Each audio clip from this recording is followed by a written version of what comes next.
নমস্কাৰ CEE এন্ট্ৰেন্সত উত্তীৰ্ণ হোৱা সকলো ছাত্ৰ ছাত্ৰীলৈ মোৰ ফালৰ পৰা অভিনন্দন। আজি আপোনালোকক জনাবলৈ পাই সুখী হৈছোঁ যিসকল ছাত্ৰ ছাত্ৰীয়ে D.Pharm আৰু B.Pharm কোৰ্চ কৰিব বিচাৰে তেওঁলোকৰ কাৰণে সুবৰ্ণ সুযোগ লৈ আহিছে হুদা গ্ৰুপ অফ ইনষ্টিটিউচন। যদি আপোনালোকে এজন সুদক্ষ ফাৰ্মাচিষ্ট অৰ্থাৎ ফাৰ্মাচিষ্ট হ'ব বিচাৰে তেনেহ'লে পলম নকৰি আজি যোগাযোগ কৰক হুদা গ্ৰুপ অফ ইনষ্টিটিউচনত। হুদা গ্ৰুপ অফ ইনষ্টিটিউচনে প্ৰত্যেকবাৰৰ নিচিনা এইবাৰো আপোনালোকৰ কাৰণে লৈ আহিছে সুবৰ্ণ সুযোগ। এইকাৰণে কৈছোঁ কাৰণ এইখন কলেজ হৈছে অসমৰ ভিতৰত আটাইতকৈ পুৰণা কলেজ, যিখন কলেজ আপোনাৰ প্ৰত্যেকবাৰে ৰেংক আনিবলৈ সক্ষম হয়। সো গাইজ কলেজখন চাবলৈ হ'লে ডেছক্ৰিপশ্যনত লিংক দিয়া আছে, চাব পাৰিব। আৰু হুদা গ্ৰুপ অফ ইনষ্টিটিউচন হৈছে অসমৰ ভিতৰত আটাইতকৈ পুৰণা ব্যক্তিগত উন্নতমানৰ শিক্ষানুষ্ঠান, যিখন শিক্ষানুষ্ঠানত উন্নত শিক্ষা ব্যৱস্থা আৰু উন্নত পৰ্যায়ৰ লেব টেকনিচিয়ান, য'ত নেকি প্ৰেক্টিকেলবিলাক কৰা হয়। যিহেতু D.Pharm আৰু B.Pharm এটা প্ৰেক্টিকেল কোৰ্চ আৰু সুকীয়াকৈ এক্সট্ৰা ক্লাছেছৰ ব্যৱস্থা আছে আৰু ইয়াত বহুতো এক্সপিৰিয়েঞ্চ থকা টিচাৰৰ দ্বাৰা টিচিং দিয়া হয়।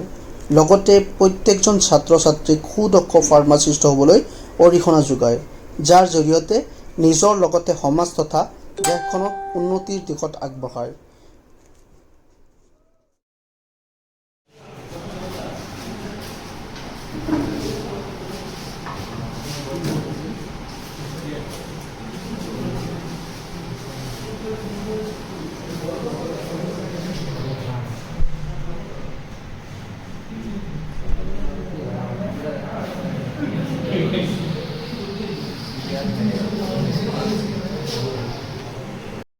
এজন দক্ষ ফাৰ্মাচিষ্টে কি কৰিব লাগে পেচেণ্টৰ লগত সকলোখিনি বস্তু ইয়াতে শিকোৱা হয়। তো এজন দক্ষ ফাৰ্মাচিষ্টে সমাজ তথা দেশখনৰ স্বাস্থ্য ব্যৱস্থাত সুপ্ৰভাৱ পেলায়। এজন ফাৰ্মাচিষ্টৰ মূল উদ্দেশ্য হৈছে patient counselling and dispensing of medicine and manufacturing.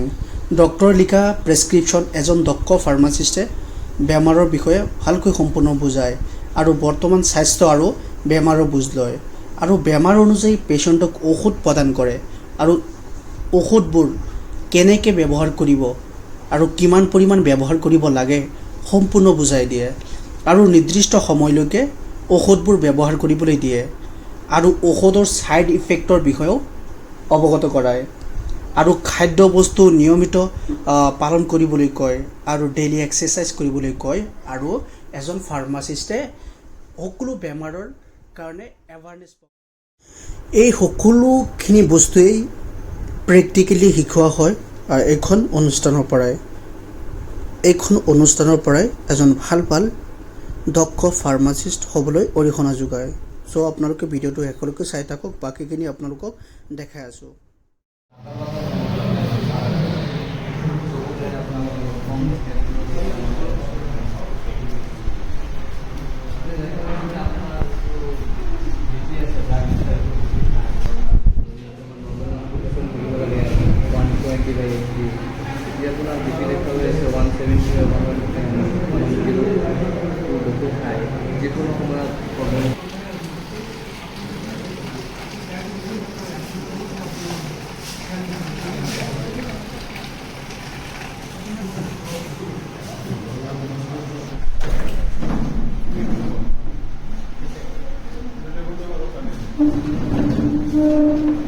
এজন দক্ষ ফাৰ্মাচিষ্টে পেচেণ্ট এজনৰ হাই প্ৰেছাৰ নে ল' প্ৰেছাৰ তাৰ বিষয়ে অৱগত কৰায় আৰু কেনেকৈ জোখে প্ৰেছাৰ, সকলোখিনি বস্তুৱেই এইখন অনুষ্ঠানৰ পৰা শিকোৱা হয়।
say something capsule filling process. Today I am going to fill capsule filling Yes.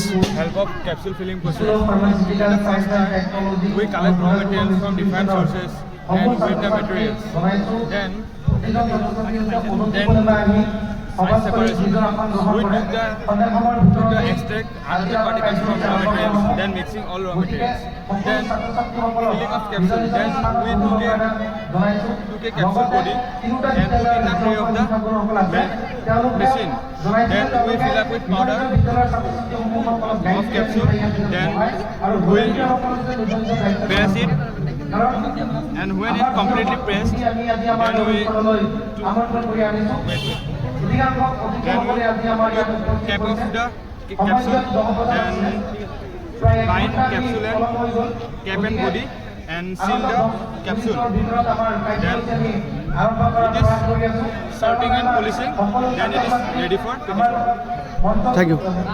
Capsule making প্ৰচেছটো দেখা পালে কেপচুল কেনেকৈ বনোৱা হয় আৰু বিভিন্ন ধৰণৰ টেবলেট কেনেকৈ বনায় আৰু বিভিন্ন ধৰণৰ টেবলেটটো কি কৰিব লাগে কেনেকৈ বনায় আৰু কি কি ইনগ্ৰিডিয়েণ্ট থাকে চব সকলোখিনি বস্তু বুজায় তো আপোনালোকে ভিডিঅ'টো শেষলৈকে চাব আৰু কোনখিনি বস্তু আছে কি কি এক্টিভিটিছ আছে কি কি এক্টিভিটিছ হয় আবাৰ এখন কলেজত সকলোখিনি বস্তু আপোনালোকক দেখাম তো আপোনালোকে ভিডিঅ'টো শেষলৈকে চাই থাকক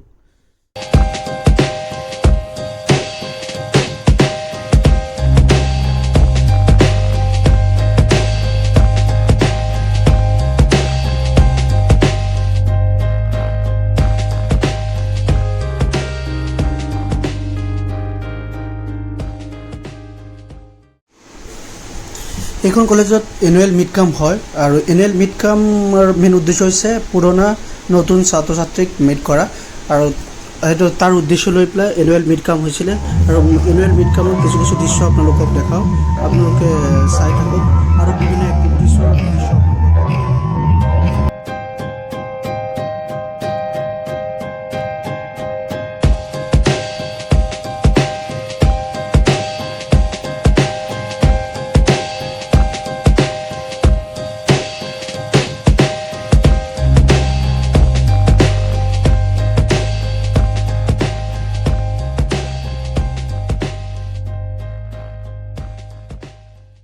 So guys, এইখন কলেজত বিভিন্ন ধৰণৰ এক্টিভিটিছবিলাক হয় যেনে আপোনাৰ হস্পিটেল ভিজিট হ'ব আৰু ৰেলী হ'ব এৱাৰনেছ ৰেলী হ'ব য'ত নেকি থাকিব আপোনাৰ বিভিন্ন ধৰণৰ অস্বাস্থ্যকৰ বস্তুৰ পৰা নিজকে ৰক্ষা কৰা আৰু তাৰ কাৰণে আপোনাৰ ৰেলী হ'ব এৱাৰনেছ প্ৰগ্ৰাম হ'ব তো সকলোখিনি বস্তু সকলোখিনি প্ৰগ্ৰামেই হয় যিবিলাক মানুহৰ কাৰণে ক্ষতিকাৰক আৰু আপোনালোকক এখন কলেজসমূহৰ ভিতৰত বেষ্ট কলেজ লিমিটেড সিট প্ৰত্যেক ক্লাছৰুমত গৰমৰ কাৰণে এচিৰ ব্যৱস্থা ইতিমধ্যে কৰি আছে গতিকে পলম নকৰি আজিয়ে যোগাযোগ কৰক খুদা গ্ৰুপ অফ ইনষ্টিটিউশ্যন লগতে ডেছক্ৰিপশ্যনত এড্ৰেছ আৰু ফোন নম্বৰ দিয়া আছে আপোনালোকে যোগাযোগ কৰিব পাৰে ভিডিঅ'টো কেনেকুৱা পাইছে লাইক কমেণ্ট এণ্ড শ্বেয়াৰ কৰিব লগতে যিসকলে ছাবস্ক্ৰাইব কৰা নাই তেওঁলোকলৈ অনুৰোধ মোৰ চেনেলটো ছাবস্ক্ৰাইব কৰি দিব জয় আই অসম